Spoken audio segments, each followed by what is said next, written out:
How to leave a group chat on Snapchat on Android. Leaving a group chat on Snapchat is simple and can help you avoid unwanted messages or notifications. To do this, open the Snapchat app and go to the chat screen. Tap on the group chat you want to leave. Once inside the group, tap the group name at the top to open group settings. Then scroll down and select Leave Group. A confirmation message will appear. Tap Leave again to confirm. The settings may vary on your Snapchat version or your mobile version.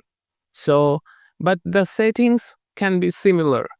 Once you leave, your name will be removed from the group and you won't receive any further messages.